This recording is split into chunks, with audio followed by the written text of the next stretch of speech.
Sénégalais, Sénégalaises, chers compatriotes africains, amis et partenaires du Sénégal, du monde entier, bonsoir. Je me permets, à travers cette courte vidéo, de revenir avec vous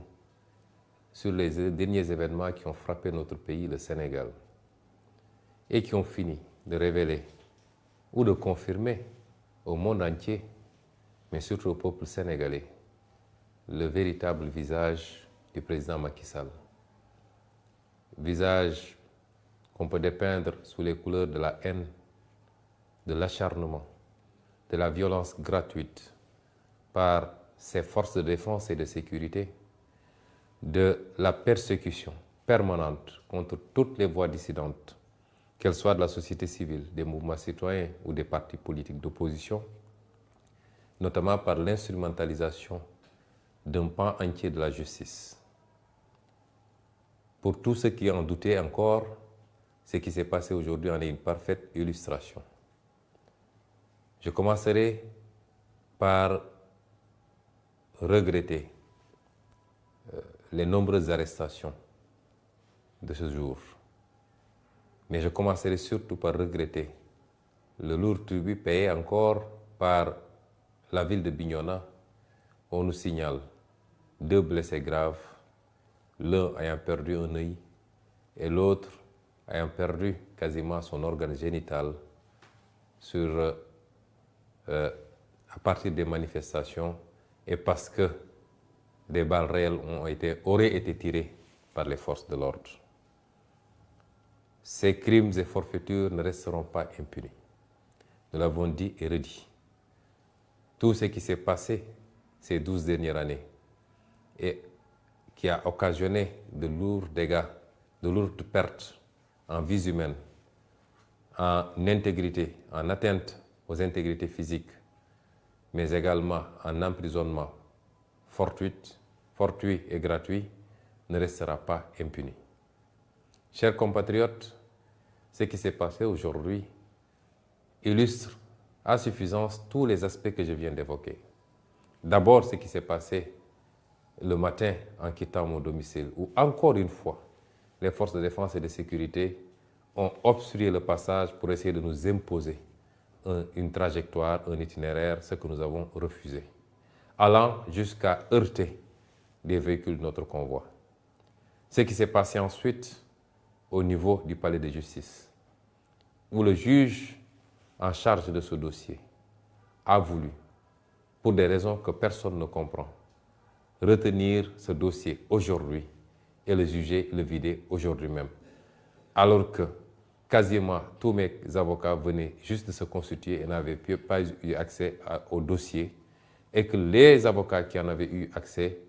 n'avaient eu accès qu'à une partie du dossier. C'est extrêmement grave.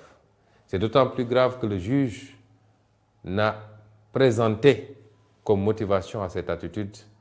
que le fait qu'à chaque fois qu'Ousmane Sonko a été convoqué, l'État a été obligé de mobiliser toutes les forces de sécurité et de défense, et que ça a coûté très cher à l'État sénégalais. Avons-nous été demandeurs de ces procès ridicules?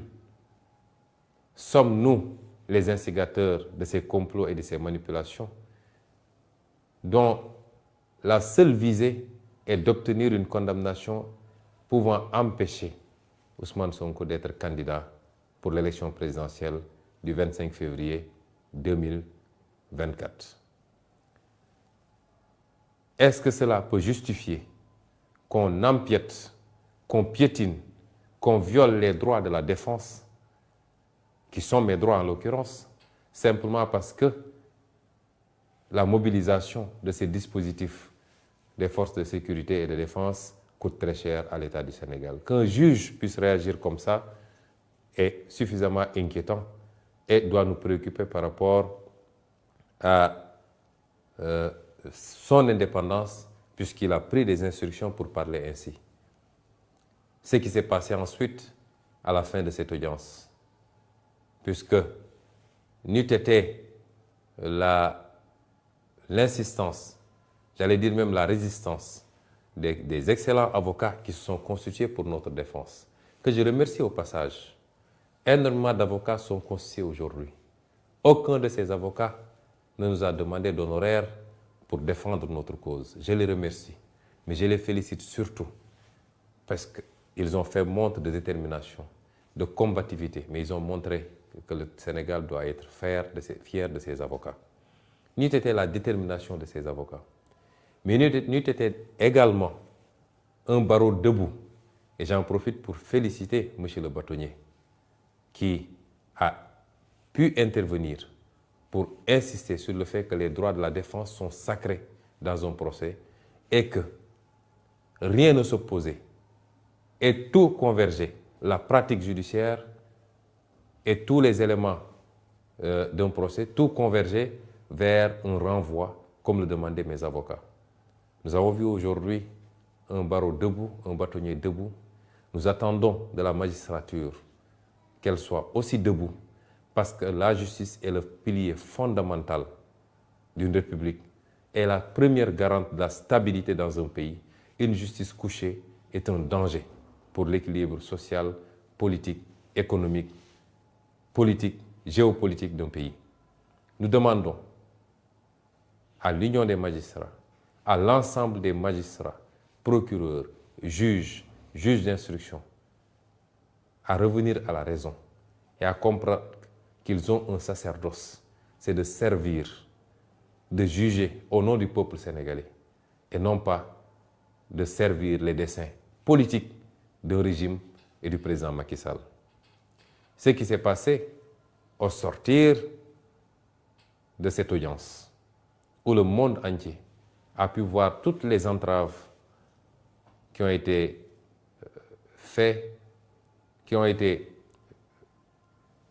faites sur mon convoi, que des forces de défense et de sécurité aient mobilisé des engins lourds pour bloquer le convoi, essayer de lui imposer encore une fois un itinéraire qui n'était pas le nôtre, vouloir impérativement nous faire passer par le tunnel de Soumbédioune,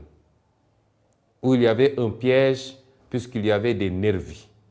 du régime qui étaient positionnés de part et d'autre de ce tunnel, équipés au même titre que les forces de l'ordre de grenades lacrymogènes et d'armes.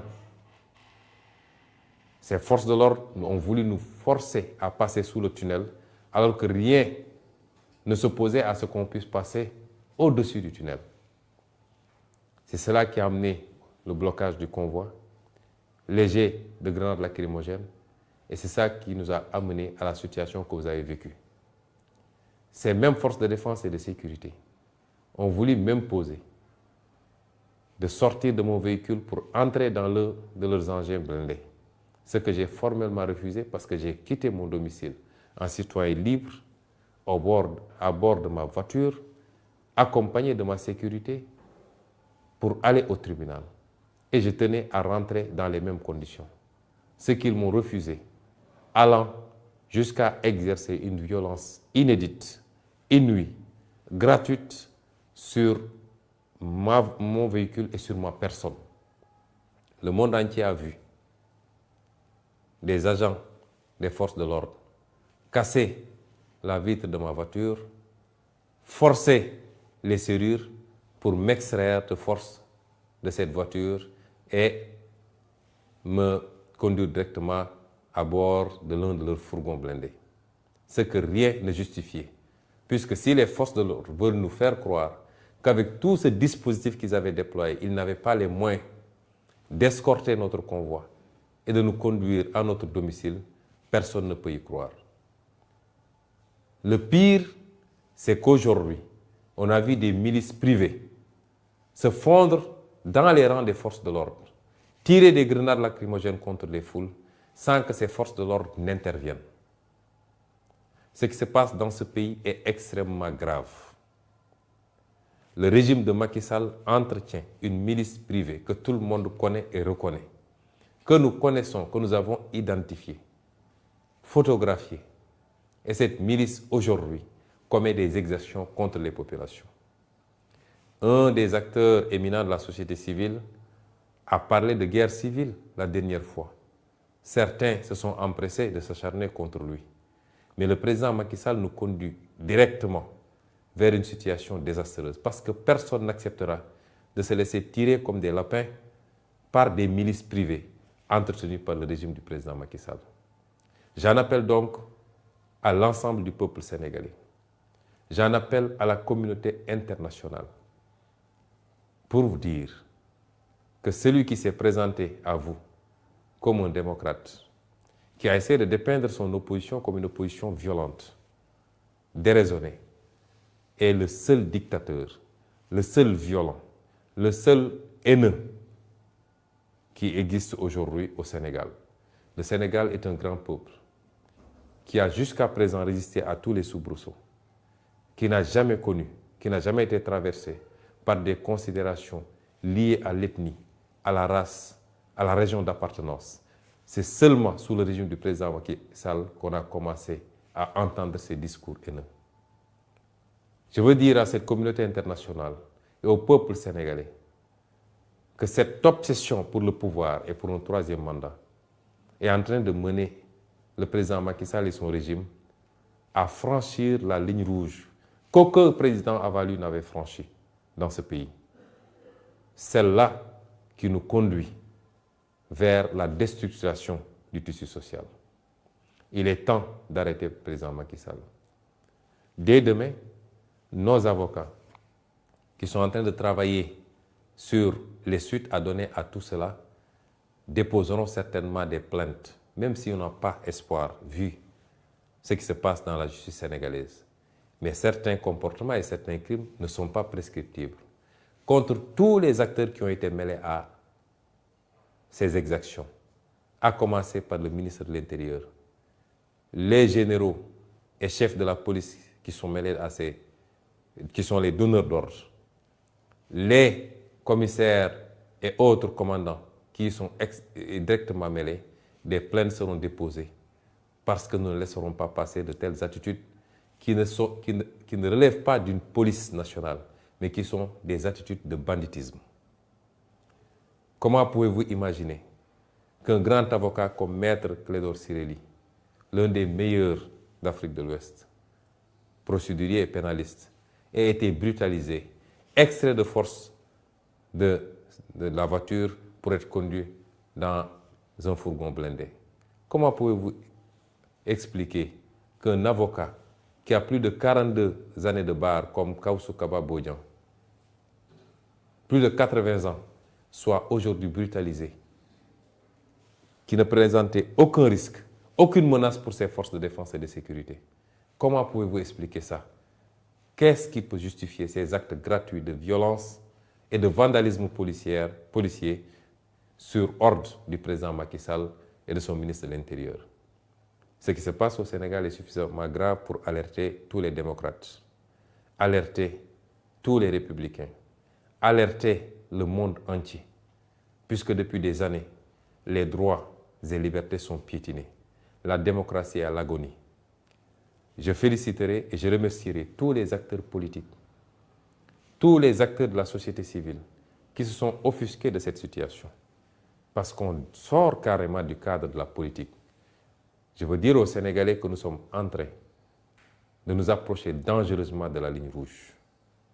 Et celui qui n'en est pas conscient devrait prendre conscience parce qu'il est temps. Celui qui en est conscient et qui observe en spectateur doit comprendre qu'il ne sera pas épargné si cette situation parvenait à arriver à cette ligne rouge.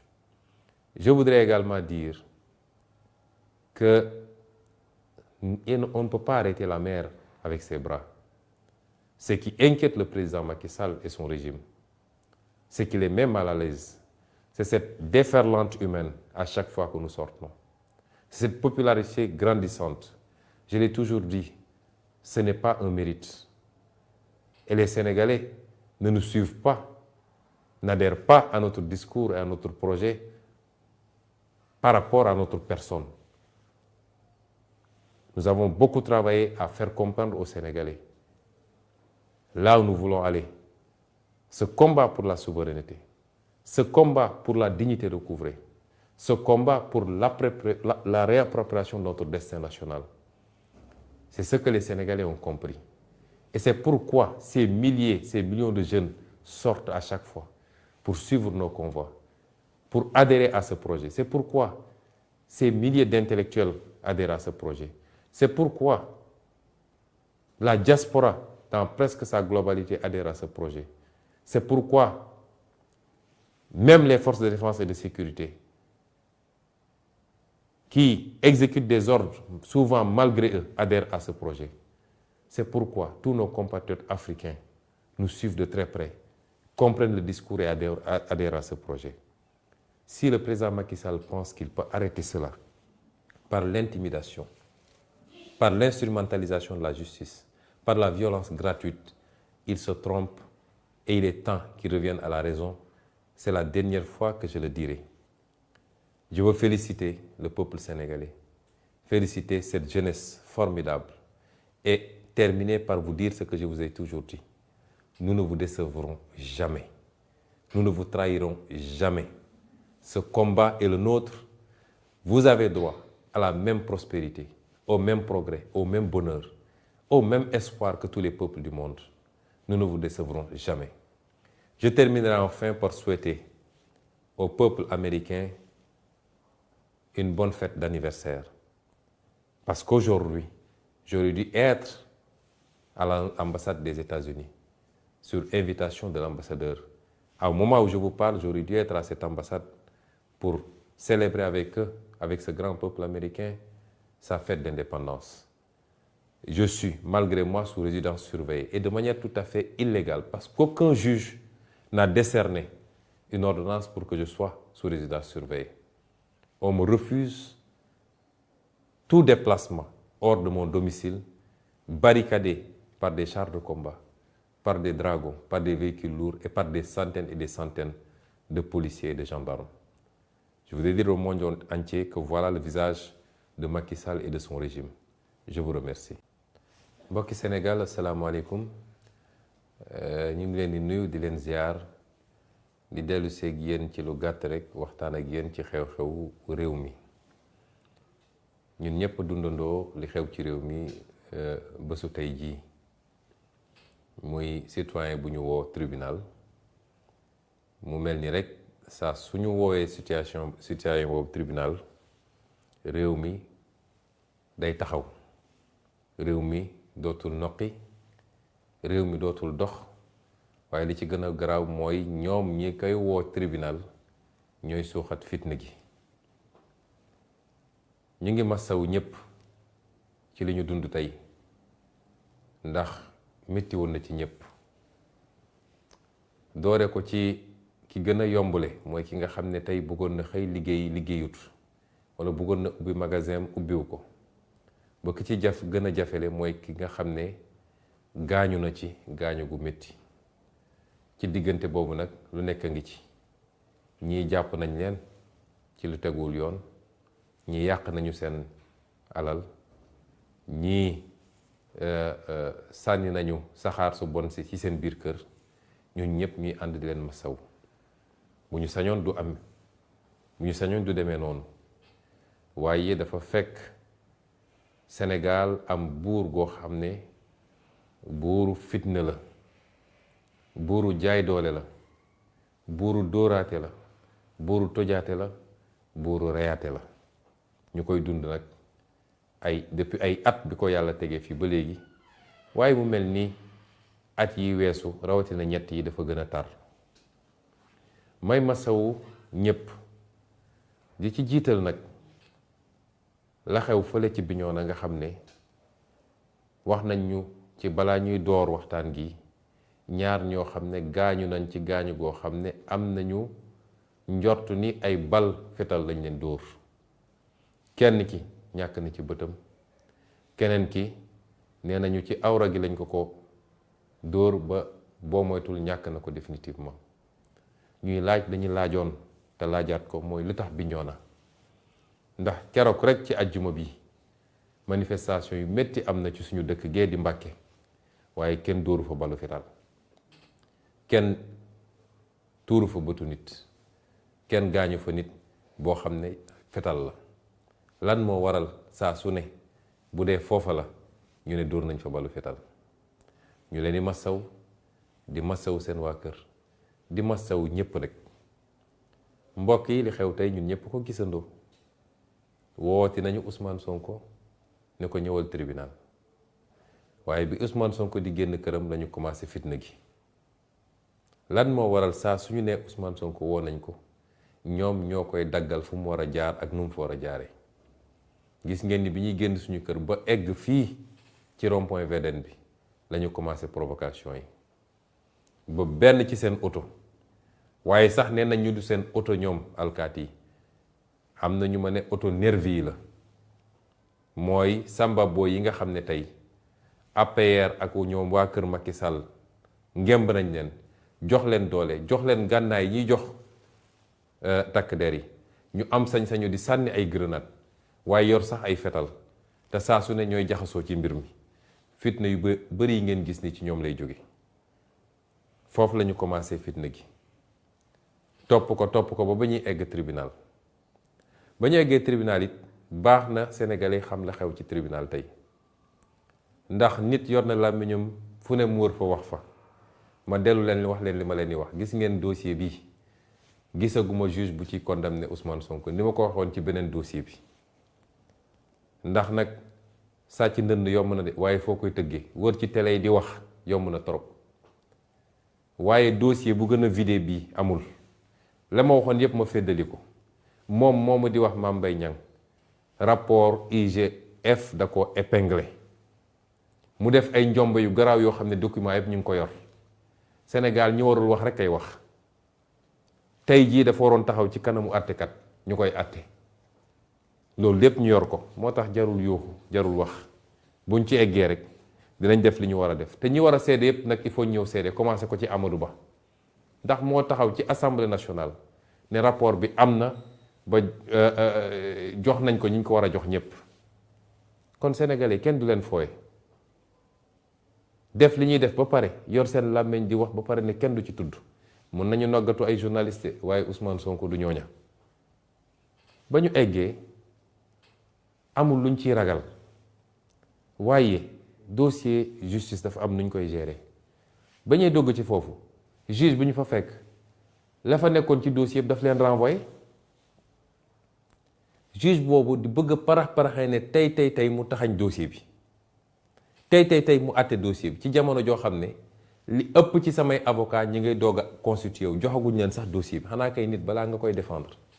balaa nga koy layal nga jot dossier bi ba xool ko jotuñu dossier bi kenn ci avocat yi moo jotoon dossier bi te joxuñu ko dossier bi yépp ndax am na ay clé USB yu ci ànd joxuñu ko waaw avocat yi ne ko génneel ko sax loo xam ne chambre am boobu moo ko attewaat ko ay dossiers yoo xam ne renvoyé nañ ko 6 mois 8 mois doog ko atte ne ko waaw monsieur le juge yow yaa ne dossier bi dossier bu ordinaire la looy parax-paraxee ñun ñu ngi doog a egsi mais ñu jot dossier bi ndax daw nañ ci parquet muy làqatu jël dossier bi nëbb ko kon may leen ñu jot dossier bi dem jàng ko bu baax ñu jàpp beneen date boo xam ne bu ñu ñëwee ñëpp mun a lay juge bi bëgg ne leen mun naa leen jox dossier bi may leen 15 minutes ngeen dem toog fële xool ko bu ngeen ñëwee mun ngeen lay loolu musul am ci tribunalu Sénégal musul am ci àtte Sénégal tey dem na ba kenn ci avocat seen avocat ñoom sax moo jóg ne ñii li ñu laaj yoon la dañ leen war a may report bi kenn musul gis lu mel nii ñi nekkoon ci tribunal ba tey ñépp am nañ lu leen métti ci juge bi ni mu bëggoon doxalee dossier bi muy lu tey xel ñu dellu si mu dem ñëw ne li tax mu bëgg ñu def àtte bi tey mooy saa su ñëwee Ousmane Sonko dëkk bi day taxaw ñu war a génne xaalis bu bari pour mobiliser takk der yi seen oto yi carburant bi muy consommé ak nangam waaw léegi juge war naa wax loolu li nga xam ne mooy àq ak yelleef ki ñuy àtte nga xam ne même ci diine sax lu farata la lu sacré la nga bugg koo jalgati parce que rek nee nga saa yu ñu woowee Ousmane Sonko la ñuy dépenser ci génne alkaat yi dafay bëri est-ce que Ousmane Sonko moo organisé procès est-ce que Ousmane Sonko moo dem def ci ay complot yu ñàkk solo pour tribunal est-ce que Ousmane Sonko moo porté plainte suñuy droit dañ ñu ko war a respecteel bu dee dañu war a woote téeméeri yoon jaarale ko fu ñu ko war a jaarale ba atte jot ñu atte bu dee nag atte nañu ko waruñoo atte parce que bu dee Ousmane Sonko diis na si ñoom ba mënuñu ko atte lan moo leen dugal ci yëfu tappale yi kon lii moo xew tey ci tribunal bi kenn mësut a gis lu mel nii sénégalais bu ne bu xamee avocat wala mu xam professeur université wala mu xam magistrat na ko laaj ndax lii yoon la tey bu dul woon xarañte bi nga xam ne suñuy avocat am na ko ma leen di gërëm nag bu baax ndax bari nañu trop ñu ñëw constitué wu tey nekk suñuy avocat te ñu ci bari xaw ma leen musuma leen gis te amul kenn koo xam ne mu ma ciy laaj fukki dërëm te loolu yàgg na avocat yi yépp ànd ak man fayeekuñ ma xaalis te suba ngoon ñi ngi taxaw ndax gëm ni dëgg waruñu koo néewal doole ba tappale tegu ci kawam ma leen di gërëm ñoom ñëpp tey ci seen taxawaay waaye taxawaay yi ñu taxaw depuis boobu waaye tey su dul woon bâtonnier de l'ordre des avocats ñu koy féliciter di féliciter le bâtonnat parce que tey wane nañ ni acteur justice yëpp jébbaluwuñu ci Macky Sall acteur justice yëpp fàttewuñu lan la ñu waatoon biñ leen di solal seen gradu acteur justice ndax justice tam dañ ciy wax magistrat waaye yemul ci magistrat ëpp ci solo man dama jàpp ni di ëpp solo ci justice sax mooy avocat ndax mooy tax ki ñu néewal doole am ku ko défendre tey wane nañ ni pàcc boobu nga xam ne pàcc bu am solo la ci justice ba léegi mi ngi taxaw mu war a delloo yaakaar ci citoyen bi mu war a doon nag leçon pour attekat yi magistrat yi ñu delloo seen bopp seen xel ci yàlla fàttali ni dañoo prêter serment bi ñuy prêter serment dañu ne ñun dinañu atte ci turu askanu Sénégal du Macky Sall du gouvernement am du troisième mandat am atte warul tënku ci agenda wu politique mooy nu ñuy gaawantoo dossier ba kii du mën a nekk candidat may woowaat suñu mbokk magistrat yi ndax suñuy mbokk lañu kenn ku nekk ci ñun ci sa famille am nga ci frère wala sœur wala cousin wala xarit wala koo jàngandal koo xam ne tey magistrat la delloo si leen seen xel ci yàlla mu waru leen doon yéen ñiy taal réew mi yéen a war a njëkk a doon ñuy saytu ak ñiy garantir stabilité ci réew mi dal ak tekk ci réew mi carrière warul jar yenn yi luñ lay buxumal ci suuf warul jar yenn yi lii tey am war na leen yee war na leen yey ngeen xam ni yéen a war a dalal réew mi kon li xew tey ci tribunal bi lu doy waar la waaye yemul foofu jóge nañ ci loolu génn di ñibbi tranquillement waaw nun li ñu boole askan wi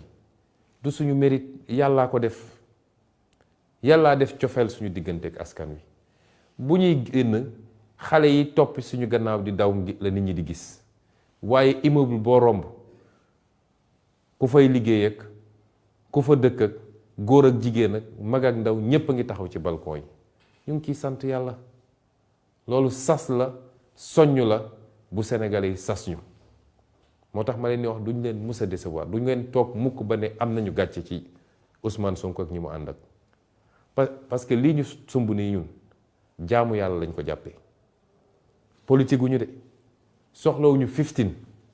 salaire sax soxlawuñ ko ci li ñuy def nii la ñu bëgg mooy réew mi baax ba faw ba suñuy doom dund ci Sénégal gu gën gii ñuy dund ñun loolu rek a ñu tax a jóg ci politique waaye utuñu ci leneen du tur du ndomb tànk du alal kon bu ñu jógee foofu ay nit ñu bari bàyyi seen yitte ànd ak ñun mais loolu du gulet ci Sénégal daan nañ fi woo acteur politique ci Ablaye Wade ba ci Idrissa Seck ba ci moom mi nekk président de la République nit ñi génnee fu ne gunge ko ba tribunal gungewaat ko mu ñibbi lu fi jara xuloo ak xeex ak dóor ay grenades ngeen gis provocation yi am tey bi ñuy ñibbi ba bi ñuy egg ci Soumbédioune ñu ne ñu faw rek ñu jaar ci suufu tunnel Soumbédioune bi ñu ne duñ fa jaar duñu fa jaar parce que ndëgg sërëxal bi ñu fa tegoon am ay nervi yoo xam ne nervi wu APR la ñépp xam nañ leen yor ay ngànnaay yi ngànnaayu alkaati yi yor ay grenade lacrymogène yor ay fetal ak lépp taxaw foofu di sànni seeni grenade ñu ne ma man forcé ma jaar foofu ñu ne leen duñ fa jaar ci kaw la ñuy jaar xanaa kay kuy dem ñibbi këram mun nga ko bàyyi mu seet fu dal xelam mu jaar foofu ñu ne forcé ñu jaar foofu ci la ñu bloqué suñu convoi bloqué ko ba mu yàgg bi ñu ñëwee ñoom ñëpp GIGN BIP policier gendarme ñëpp ñëw taxaw ne ñoom ñoo garantir suñu sécurité la mu leen njëkk a wax mooy dem leen ngeen jàppi ñii nga xam ne ay nervi lañu loolu mooy seen liggéey lu ko may nag bàyyi leen ñu jaar fi ñu war a jaar ñu ne dee rek foo ñu jaar ci canal bi te gis ngeen ni bi ñu demee ba ma bañ fitna ñi ma ànd ak ñépp ne du demee noonu may leen nañu jaar ci suufu canal bi lu fa am ñooma waaye bi ñu duggee ci canal balaa ñuy génn gis ngeen canal bi fees dell ak grenade lacrymogène ku fa amoon asma mënoon nga fa faatu kon piège bu ñu tegoon la ba pare pour bëgg ñoo lor ak bëgg a lor ñi ñu ànd ak est-ce que tey ay alkaati loolu seen rôle la noonu ñu naxante ba génn ci canal bi xanaa kay léegi war nga ñoo mën a bàyyi ñu dem ñu bloqué suñu convoi ne faw ma génn sama oto man dugg seen oto ñoom may leen du ma ko def nag du ma ko def parce que bi may jógee sama kër sama oto laa dugg ànd ak sama sécurité sama chauffeur dawal ma ñëw ba fi tribunal kon war naa mën a dellu ci sama oto bi ba egg sama kër ñu ne loolu du am xëccoog ñun xiiroog ngaayoo ba àdduna yëpp gis loo xam ne ñépp xam nañ ni violation weesuwul loolu mooy alkaati yu yor ay xeer ñëw toj sama vitre oto ne faw ñu génne ma forcé ci oto bi dugal ma ñoom seeni véhicule blindé loolu lan moo ko mën a justifier lan moo mën a justifier avocat bu mel ni Clédor Ciré Ly nga xam ne mag la di ñi gën a nekk kàngam ci li muy liggéey moom nga xëcc ko forcé dugal ko ci sa fourgon lan moo mën a justifier maître Kawsu Bodian nga xam ne ci ñi gën a am expérience ci baro bi la am lu ëpp 40 ans en tant qu'avocat ay atam weesu juróom-ñetti fukki at nga toj vitre oto bi mu nekk forcé ko ne ko tey di nga génn lan moo ko mën a justifier lii mooy xar kanamu Macky Sall waaye li gën a garaaw ma koy wax sénégalais yi Macky Sall dafa am ay milices xam nañ leen xàmme nañ leen xam nañ fu ñu leen entraîné xam nañ li ñu leen jox yor nañu seeni photo milices yooyu njombe yu am ñaare ci manifestation yi ñoom la ñuy yóbbu Casamance te Doudou Ka moo leen di yóbbu ñu yor ay fetal di tiire ci kaw xale yi milices yooyu duñ leen continuer seetaan ci lii keroog kenn ci société civile bi muy Alioune Tine dafa wax ba tudd guerre civile ñépp tëbandoo di wax magum waxoon naa ko moo gën wax magum xamoon naa ko parce que kenn du nangu nag toog di seetaan ay nit yor ay ngànnaay di la tiire mel ni ku yor ay lapin lii Macky Sall di def ñépp mën nañ ko def nañu téye loxoom wax ak moom balaa muy ëpp parce que réew mi ñoo ko bokk dégg naa leen ñoom waa APR ñu naan dañuy jubilé ñoom xam nañ ni su doon ñun ak ñoom rek ci réew mi ndax làqatu ci gannaaw ay takk der say milice làqatu ci gannaaw takk der yi ñu leen di gis te kenn ñemewu leen jàpp parce que instruction bu ñu jot la ñoom ne leen bu leen teg loxo ci ñooña loolu du njàmbarte dëgg mooy bis bu ngeen amee fit ba ne yéenay jóg jàkkaarloog patriotes yi nekk ci Sénégal yàlla bu ñu mus a egg ci loolu ndax bi ñu eggee ci mois de mars bëri na ci yéen ñii waa APR yi yu doon wër suñuy kër naan dimbale leen ñu dañoo bëgg a transhumé ba ci Mame Mbaye Niang moomu yor làmmiñam di wax fu ne wër na fa dem gisi samay nit neen wax leen ak Ousmane Sonko man damay transhumé kon fit amu leen ko te réew mi ñoo ko bokk te jeexagul nañu téye loxo Macky Sall ndax fi mu jëmee réew mi baaxul te baaxul ci moom d'abord parce que cour pénale internationale lay mujj na continuer rek di dóor di rey ak di tëj ba tax nag lii am tey garaaw na gravité boo xam ne suñuy avocat bu soobee yàlla ci fan yi dina am loo xam ne dinañ ko jébbal justice donte amuñu ci yaakaar ndax li ñuy paraxee naan dañoo bëgg a àtte Ousmane Sonko man déposé naa lu mat juróom-ñeenti plainte yoo xam ne 2017 ba léegi justice traité wu ci benn juróom-ñeenti plainte te tey bu kenn déposé woon plainte tey suba ñu ne ñu ngay woo Ousmane Sonko loolu ban justice la waaye comme lii ñu def nii dafa di loo xam ne dara mënu koo far yàgg-yàgg dinañ ko layoo moo tax samay avocat woo ma ne ma lii mënuñoo bàyyi mu jàll dañ déposé plainte ma jox leen ci sama ndigal kon sénégalais sénégalaise réew mi ñoo ko bokk Macky Sall moom mu ko donn ko fii la ko fekk fii la koy ba bu ñu nangu Macky Sall féewale ñu bu ñu nangu mu yàq réew mi doog a dem bu ñu nangu mu jaxase nit ñi ci ay xeet walla ay région walla ay waaso waaye bu ñu nangu lañu def ñoom ci seeni njombe tax ñu tiit ba tax ñu bëgg ñoo forcer ni dinañu def 3e mandat walla ñu bëgg ñoo forcer ni ñoom dinañu tànn kan moo war a nekk candidat ak ku warul nekk Sénégalais yi ñoom dong ñooy tànn bu jotee